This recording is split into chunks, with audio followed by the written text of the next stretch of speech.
Hello दोस्तों। इस video में यार हम आपकी यूनिट 4 और यूनिट 5 दोनों के जो कुछ टॉपिक्स हैं इंपॉर्टेंट उनको डिस्कस करेंगे।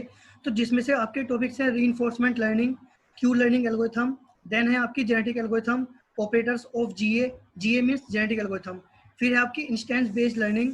इंस्टेंस बेस्ड लर्निंग आपकी तीन तरह से है, एक है नियरेस्ट नेबर एल्गोरिथम, एक है लोकली वेटेड रिग्रेशन एंड एक है आपकी केस बेस्ड लर्निंग। इसमें से यार आपका जो रीइंफोर्समेंट लर्निंग और जेनेटिक एल्गोरिथम वाला पार्ट है ये यूनिट 5 का है और इंस्टेंस बेस्ड लर्निंग आपका यूनिट 4 का पार्ट है। ठीक है, तो हम यूनिट 4 और यूनिट 5 दोनों को मैं इस वीडियो में आपका कवर कर दूंगा और ये आपकी आखिरी वीडियो है मशीन लर्निंग की। देन नेक्स्ट वीडियो से आपका डीप लर्निंग का कुछ टॉपिक्स को देखेंगे। इस वीडियो के बाद यार इस वीडियो का डिस्क्रिप्शन चेक करना है। इस वीडियो के बाद एक बार डिस्क्रिप्शन में मैंने आपको सारे नोट्स, ये पीपीटीज और एमसीक्यू, एनपीटीएल के एमसीक्यू आपको लिंक दिया हुआ है, उनको वहां से इजीली चेक कर सकते हो। तो यार सबसे पहले अगर मैं बात करूँ आपकी रीइंफोर्समेंट लर्निंग की, तो रीइंफोर्समेंट लर्निंग है क्या? Reinforcement learning is a feedback based mechanism learning technique in which an agent learns to behave in an environment by performing the actions and seeing the result of action.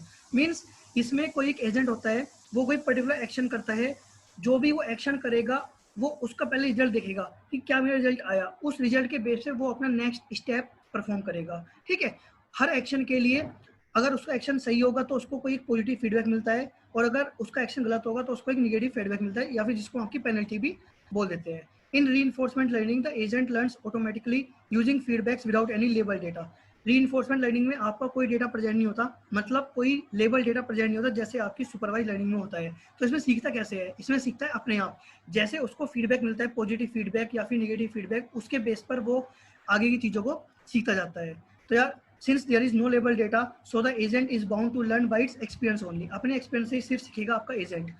Reinforcement learning solves a specific type of problem where decision making is sequential and the goal is long term, such as game playing, robotics. Suppose करो आपको कोई chess का game खेलना है या फिर let's suppose आपको कोई टिक टैक टॉय वाला गेम खेलना है, रोबोट चलना है कहीं पर, तो यार ये सब चीज़ जहाँ पर होंगी इन सारी एप्लीकेशन में हम आपकी रीइंफोर्समेंट लर्निंग का यूज करते हैं।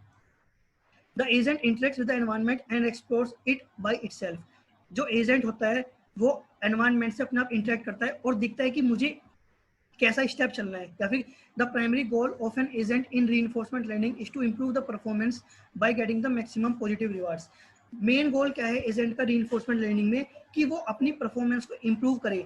अब परफॉर्मेंस को इंप्रूव करेगा कैसे भाई? जैसे जैसे उसको कोई रिवार्ड मिल रहा है, या तो पॉजिटिव रिवार्ड या फिर निगेटिव रिवार्ड। अब निगेटिव रिवार्ड जो मिल रहा है या फिर जिसको हम पेनल्टी बोल रहे हैं वो हमारी कोई काम की नहीं है। तो जैसे उसको पॉजिटिव रिवार्ड मिलेगा वो उसको मैक्सिमम करने की कोशिश करेगा। जब वो मैक्सिमम होगी तो यार उसकी लर्निंग ऑटोमेटिकली इंप्रूव होती जाएगी। तो यार ये इसका एक थोड़ा डायग्राम सा है कि एजेंट कोई एक्शन परफॉर्म करता है with the help of environment then उसको कोई एक रिवार्ड देता है या फिर कोई एक उसको स्टेट बोलता है जिसको हम पॉजिटिव या फिर नेगेटिव फीडबैक बोल रहे हैं। देन जो उसको रिवार्ड मिल रहा है उसके बेसिस पे वो दोबारा कोई एक्शन परफॉर्म करेगा एंड देन एनवायरनमेंट अगेन उसको आपका रिवार्ड देगा। तो यार ये एक सिंपल सा एक फॉर्मूला या फिर एक बोल सकते हो कंसेप्ट है आपका रीइंफोर्समेंट लर्निंग का। अब बताती है कि रीइंफोर्समेंट लर्निंग काम करती कैसे है। इसमें आपकी दो चीजें, एक है environment, it can be anything such as room, मेज, फुटबॉल ग्राउंड। मतलब लेट्स सपोज यार अगर मैं कह रहा हूँ कि मुझे एक ऐसा सिस्टम बनाना है जो अपने आप चेस का गेम खेलना स्टार्ट कर दे, तो वहाँ पे एनवायरनमेंट क्या है? वहाँ पे एनवायरनमेंट है आपका जो चेस बोर्ड है, क्योंकि वो उस चेस के बोर्ड पे तो जो भी मूव होगा वो सब उसी चेस के बोर्ड पे तो मूव करेगा। और एजेंट क्या है?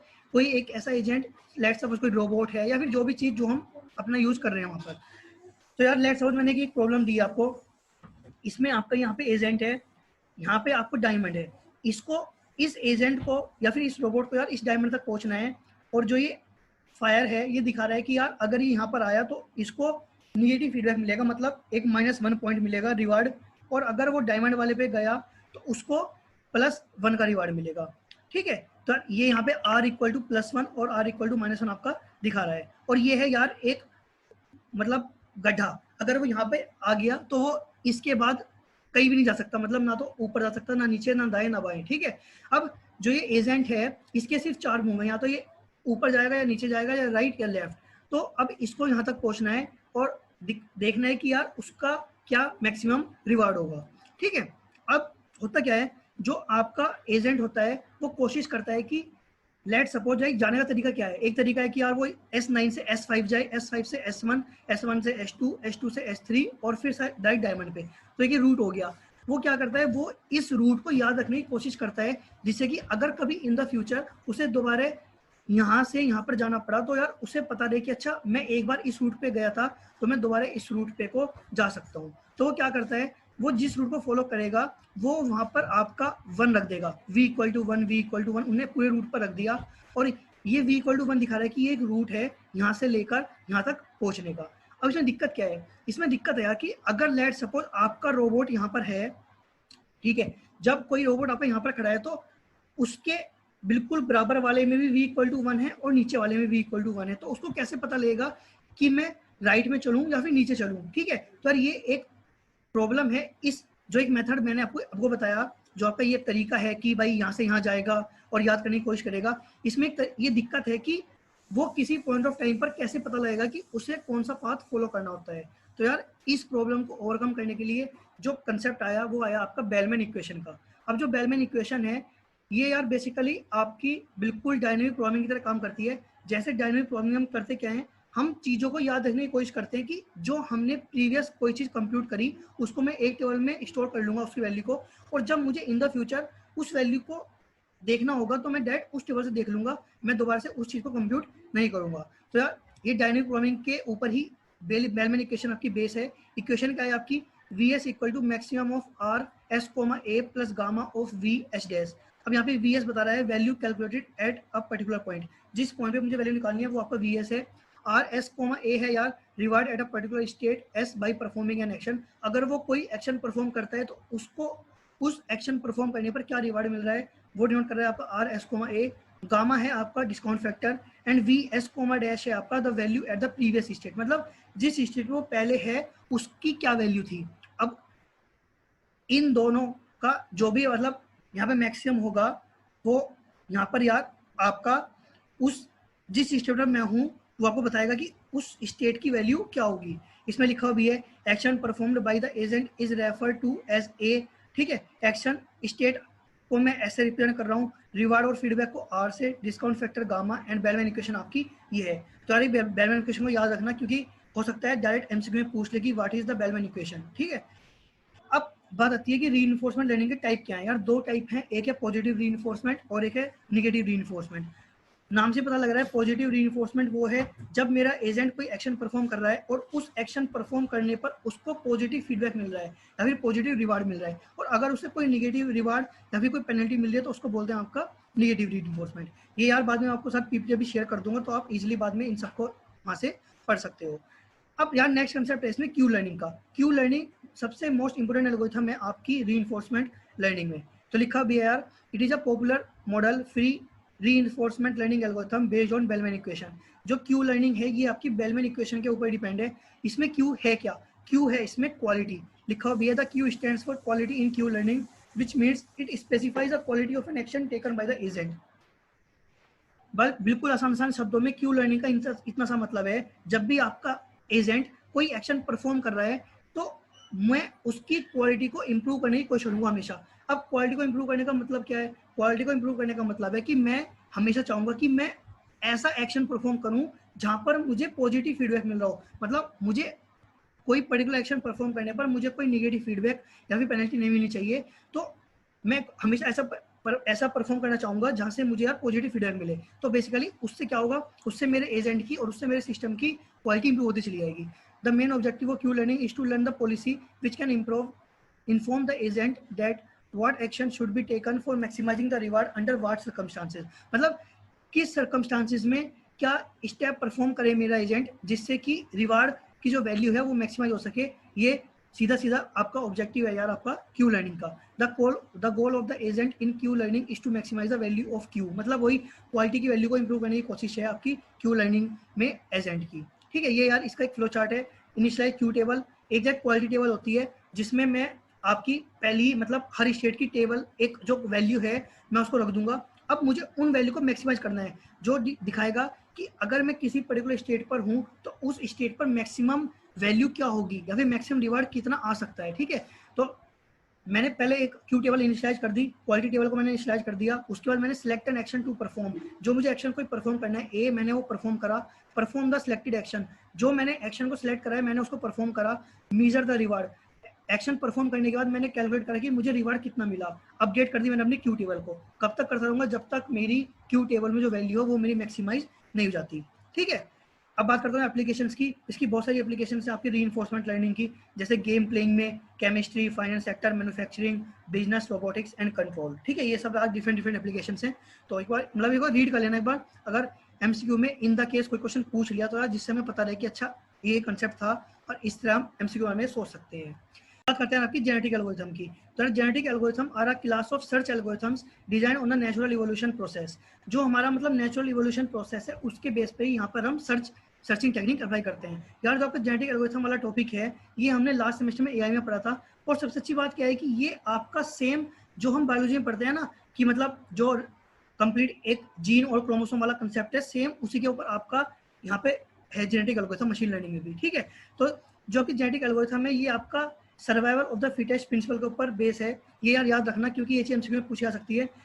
आपको पता ही होगा डार्विन ने थ्योरी दी थी सर्वाइवल ऑफ फिटेस्ट की, कि अगर लेट सपोज आपके पास बहुत ज्यादा नंबर ऑफ पॉपुलेशन है तो हम करते क्या है, उस पॉपुलेशन में से जो सबसे फिटेस्ट है मैं उसको चूज करता हूं टू प्रोड्यूस अ अपकमिंग और न्यू जनरेशन। मतलब नई जनरेशन को जन्म देने के लिए मैं जो सबसे बेस्ट सर्वाइव होगा, जो सबसे बेस्ट सुटेबल होगा, मैं उस पॉपुलेशन को चूज करता हूँ। ठीक है, तो genetic algorithm are based on the ideas of natural selection and genetics. वही यार जो मैंने बताया वही है ये। These are intelligent exploitation of random search provided with historical data to direct the search into the region of better performance in solution space. सही बात क्या यार, जो आपकी जेनेटिक एल्गोरिथम है वो मेजरली आपकी जितनी भी ऑप्टिमाइजेशन प्रॉब्लम है, जैसे आपकी travelling salesman problem, 01 knapsack problem, इन सारी प्रॉब्लम से हम जनरली इसको यूज करते हैं। तो यार जनरली होता क्या है, जैसे अगर मैं ट्रेवलिंग सेल्समैन प्रॉब्लम की बात करूं तो ट्रेवलिंग सेल्समैन प्रॉब्लम की मल्टीपल सॉल्यूशंस हैं, मतलब एक प्रॉब्लम के बहुत सारे सॉल्यूशंस हैं। अब हमको कैसे पता लगेगा कि उन मल्टीपल सॉल्यूशन में से बेस्ट सॉल्यूशन कौन सा है? तो बेसिकली उन मल्टीपल सॉल्यूशन को ऑप्टिमाइज करने के लिए हम आपका जेनेटिक एल्गोरिथम का यूज करते हैं। ठीक है, तो यार अगर मैं इसका कंसेप्ट की बात करूं तो genetic algorithm simulate the process of natural selection, which means those species who can adapt to changes in their environment are able to survive and reproduce and go to next generation। मतलब यार अगर let suppose मेरे पास x number of population है और उस x number of population में से कुछ ही ऐसी होंगी ना जो आपकी एनवायरमेंट, मतलब अगर कोई चेंज हो रहा है तो उसको चेंज, जो भी चेंज हो रहा है मतलब उसको अडेप्ट करने की क्षमता रखता है, और मैं उसी पॉपुलेशन को चूज करूंगा to generate the next generation. ठीक है, in simple words they simulate the survival of the fittest among individual of consecutive generation for solving a problem. यार सिंपल सी बात बस इतनी सी है कि इसमें सर्वाइवल ऑफ फिटेस्ट का प्रिंसिपल यूज होता है, और जो आपका बायोलॉजिकल में हम यूज करते हैं सिंपल जीनो क्रोमोसोम वाला कंसेप्ट वही इसमें यूज होता है। Each generation consist of a population of individuals and each individual represent a point in the search space and possible. ये है जेनेटिक एल्गोरिथम का फ्लो चार्ट। देखते हैं यार, सबसे पहले मैंने क्या करा, इनिशियलाइज करा। इनिशियलाइज मतलब मैंने जो मेरी रैंडम पॉपुलेशन थी मैंने उसको देखा, उसके बाद मैंने जो मेरी रैंडम पॉपुलेशन थी मैंने उसमें से कुछ पर्टिकुलर प्रॉब्लम को सिलेक्ट करा। ठीक है, सेलेक्ट करने के बाद मैंने देखा कि क्या मुझे आगे इसके बाद मतलब उस पॉपुलेशन से आगे कोई नई जनरेशन को रिप्रोड्यूस करना है। अगर करना है ठीक है, वरना तो यार मैं आपका, अगर मुझे कोई नई स्पीसीज को रिप्रोड्यूस करना है तो उसके लिए मैं यार आपके कुछ ऑपरेटर्स होते हैं जेनेटिक एल्गोरिथम में, जैसे क्रॉसओवर, म्यूटेशन, इनको आपका परफॉर्म करता हूँ। ठीक है, और अगर मेरा म्यूटेशन करने के बाद अगर मुझे लगता है कि मेरा आंसर सही है तो मैं आपकी खत्म कर दूंगा, नहीं तो मैं दोबारा एक नई स्पीसीज को सिलेक्ट करके और दोबारा उन पर क्रॉसओवर और म्यूटेशन जैसे ऑपरेटर को अप्लाई करता हूँ। तो यार देखते हैं इसके ऑपरेटर्स। पहला है selection. The idea is to give preference to the individuals with good fitness scores and allow them to pass their genes to the successive generation. मतलब जिनका फिटनेस स्कोर बेस्ट होगा या फिर जिनका फिटनेस स्कोर सबसे बढ़िया होगा, मैं सिर्फ उसी पॉपुलेशन को सिलेक्ट करने की कोशिश करूंगा।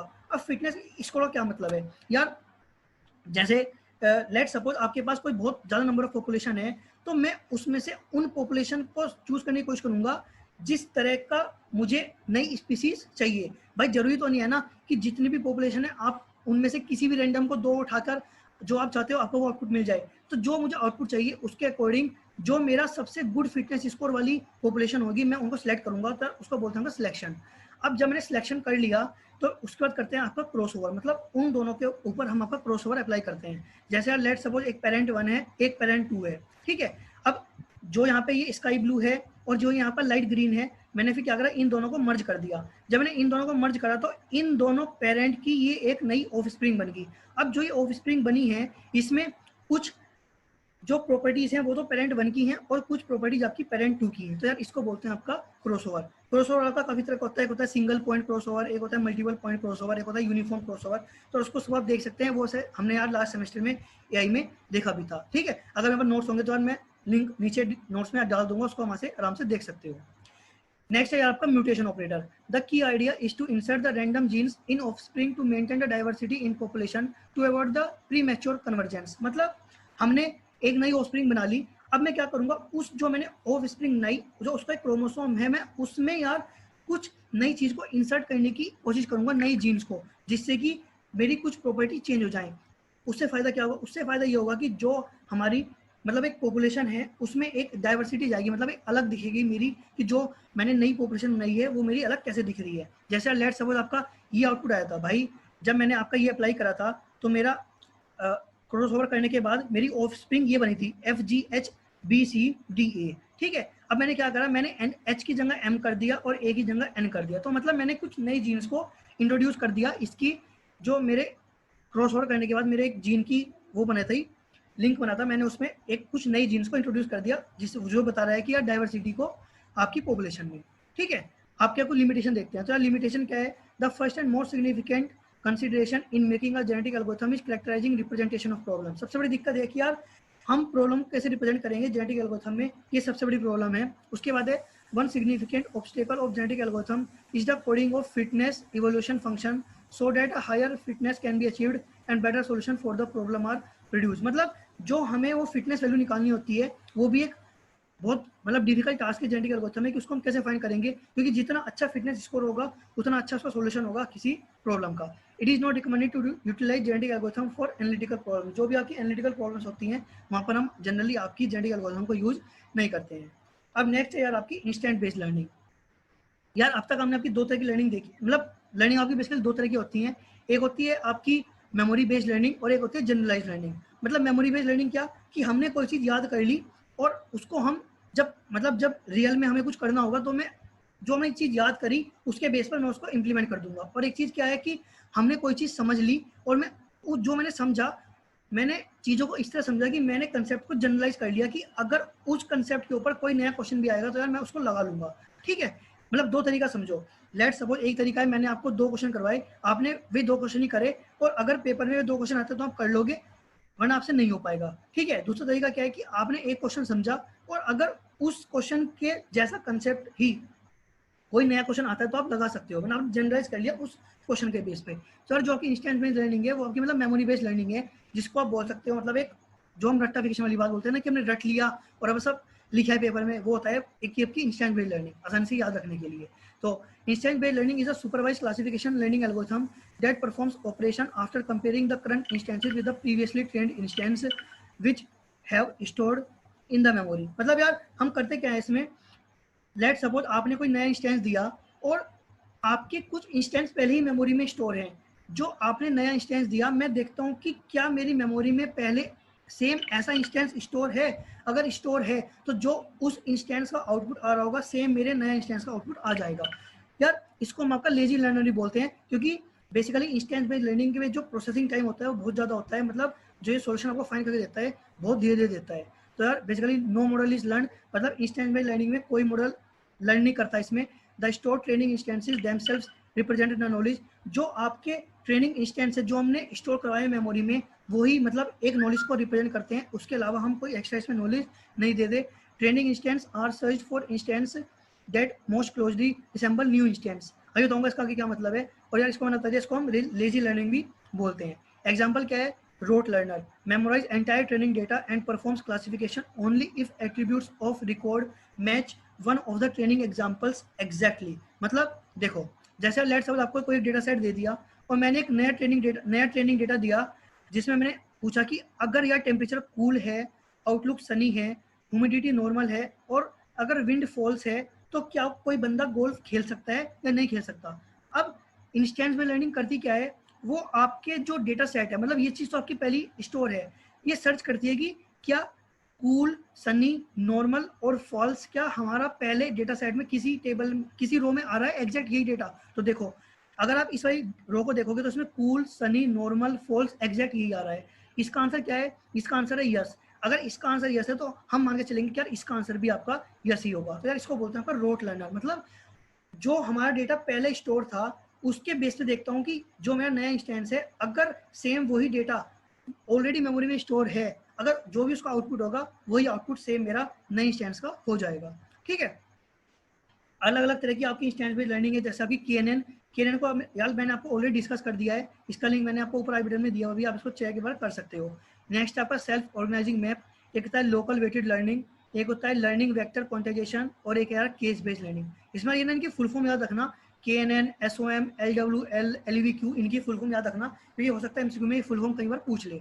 हमारे सिलेबस में आपका KNN, LWL और केस बेस्ड लर्निंग, ये तीन हमारे सिलेबस में है। तो यार सबसे पहले बात करते हैं आपकी नियरेस्ट नेबर क्लासिफिकेशन, जिसको हम आपका KNN भी बोलते हैं। वैसे मैंने आपको ऑलरेडी बता दिया है और उसका लिंक मैंने आपको ऊपर आई बटन में दे भी दिया है, लेकिन एक बार समझ लेते हैं इस एग्जांपल से क्या मतलब है इसका। जैसे लेट सपोज यहाँ पे है माइल्ड, सनी, नॉर्मल और फॉल्स। अब मैं देखूंगा जो आपका नया इंस्टेंस है माइल्ड, सनी, नॉर्मल और फॉल्स, क्या कोई ऐसा ही इसके जैसा ही क्या डेटा मेरे ऑलरेडी ट्रेनिंग डेटा सेट पे प्रेजेंट है। तो देखो यहाँ पर माइल्ड और सनी मेरे दो, माइल्ड, सनी और फॉल्स, यहाँ पर मेरे तीन मैच कर रहे हैं नए वाले से। यहाँ पे सनी, नॉर्मल, यहाँ सनी, नॉर्मल और फॉल्स, यहाँ पे भी आपके तीन मैच कर रहे हैं। यहाँ पर है माइल्ड, नॉर्मल और फॉल्स, यहाँ पे आपके तीन मैच कर रहे हैं। और एक है माइल्ड, सनी, नॉर्मल, यहाँ पे भी तीन मैच कर रहे हैं। तो मतलब मैंने इन चार को लिया और मैंने देखा कि जो ये चार रो हैं ये आपके नए जो ट्रेनिंग आपने डेटा दिया, नया इंस्टेंस दिया, उनसे बहुत ज्यादा मैच कर रहे हैं। तो मैं इन चारों का आउटपुट देखूंगा। इन चारों का आउटपुट क्या आया, इन चारों का आउटपुट यार एक का नो, यस यस यस, चार में से तीन का यस आया, एक का नो आया, तो ज्यादा कौन सा आया, यस। तो यार इसका आंसर भी आपका यस हो गया। यही कंसेप्ट यार सेम हम आपका केएनएन में यूज करते हैं। वहां पर हम क्या करते हैं, आपको जो भी एक नया ट्रेनिंग डेटा देते हैं, हम वहां पर यूक्लिडियन डिस्टेंस के बेस पर सारे के सारे डेटा से उसकी डिस्टेंस देखते हैं, और जो सबसे नियरेस्ट होगा हम उसके बेस पर देखते हैं कि कितने नेबर्स फाइंड करके हम उसकी वैल्यू को फाइंड कर सकते हैं। तो यार इसमें जो सबसे मेन कंसेप्ट है वो है कि जो के की वैल्यू है, कितने नंबर ऑफ नेबर्स हमें देखने होते हैं, ये सबसे बड़ा प्रॉब्लम है।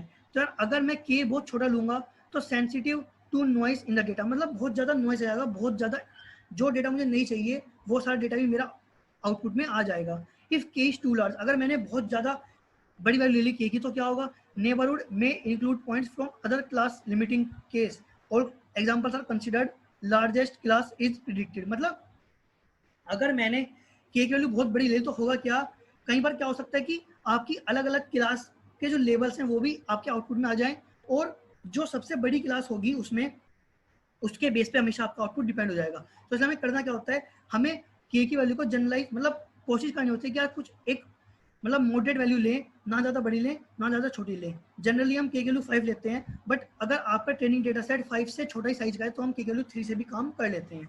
ठीक है, तो good values can be found by evaluating various values with cross validation on the training data. अगर आप बार बार मतलब के की वैल्यू अलग अलग रख के देखोगे तो आपको पता लग जाएगा कौन सी किस तरह की के की वैल्यू पर आपका आउटपुट ज़्यादा सही आ रहा है।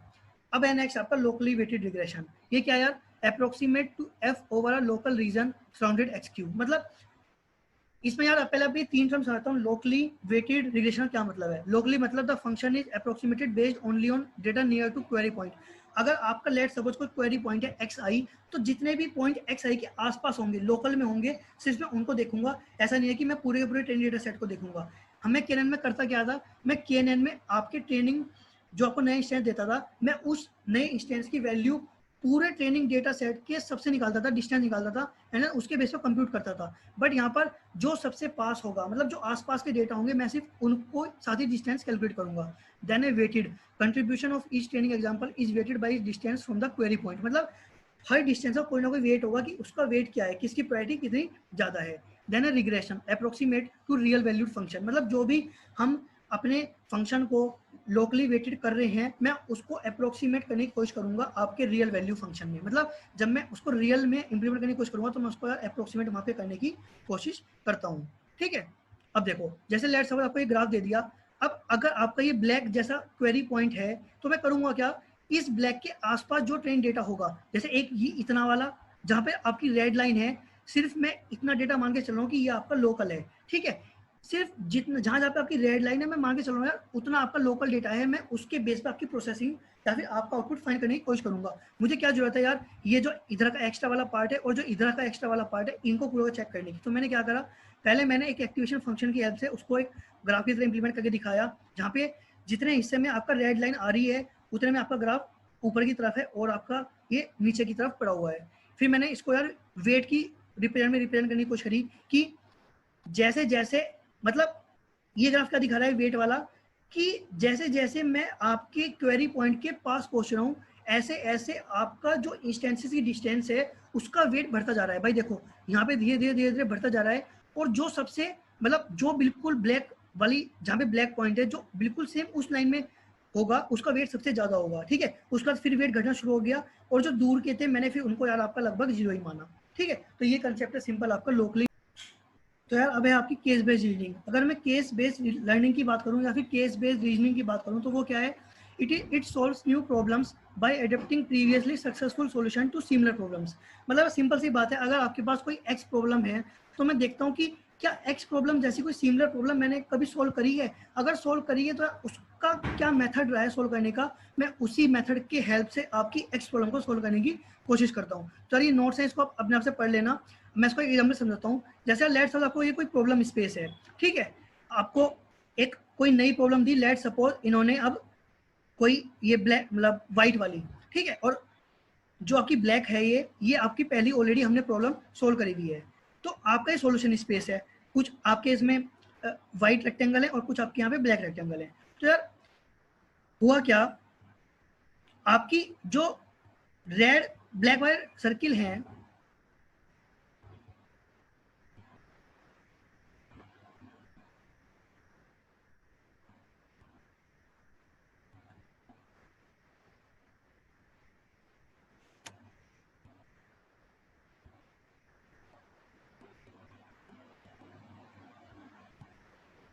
यार अब है आपकी केस बेस्ड लर्निंग। अगर मैं केस बेस्ड लर्निंग की बात करूं तो case based learning basically it solves new problems by adopting previously successful solution to similar problems. यार सिंपल सी बात है, अगर कोई प्रॉब्लम आपके पास एक्स है और अगर हमने एक्स जैसी ही सिमिलर कोई प्रॉब्लम पहले सॉल्व करी है किसी मेथड से, तो हम कोशिश करते हैं कि क्या मैं उसी मेथड से आपकी एक्स प्रॉब्लम को सॉल्व कर सकता हूँ। तो देखो समझते हैं, अगर लेट सपोज दो प्रॉब्लम है, एक है ब्लैक वाली और एक है व्हाइट वाली। मैंने पहले ब्लैक वाली प्रॉब्लम को सॉल्व करा है यार, और उसका सॉल्यूशन आपका कुछ ये ब्लैक रेक्टेंगल आया है। ठीक है, ये आपका कोई प्रॉब्लम स्पेस है और ये आपका कोई सॉल्यूशन स्पेस है। अगर आपके पास कोई नई प्रॉब्लम आई व्हाइट सर्किल वाली, तो हमने देखा कि यार मैंने पहले ब्लैक सर्किल वाली प्रॉब्लम सोल्व करी थी और उसका सॉल्यूशन आपका ब्लैक रेक्टेंगल आया था। तो मैंने उसी तरह कोशिश करने की क्या करी कि जो आपका अब व्हाइट सर्किल आया उसका सॉल्यूशन मैंने व्हाइट रेक्टेंगल माना। ठीक है, मतलब यही है यार कि जो पहले हमने कोई प्रॉब्लम सोल्व करी है उसके बेस पर मैं इसके सॉल्यूशन फाइंड करने की कोशिश करता हूँ। ठीक है, तो ये सब था आपका इंस्टेंस बेस्ड लर्निंग के बारे में। तो दोस्तों ये हैं कुछ रेफरेंसेस जहाँ से मैंने रेफरेंस लेके ये टॉपिक वीडियो बनाई है, आप इनको एक बार देख सकते हैं। और सारे के सारे नोट्स और पीपीटीआर मैंने आपको डिस्क्रिप्शन में शेयर कर दिए हैं, लिंक दिया हुआ है, तो वहाँ से आप इन सबको देख सकते हैं, कोई दिक्कत वाली बात नहीं है। तो नेक्स्ट वीडियो से देखते हैं आपका डीप लर्निंग के कुछ कंसेप्ट। ठीक है, तब तक के लिए बाय बाय।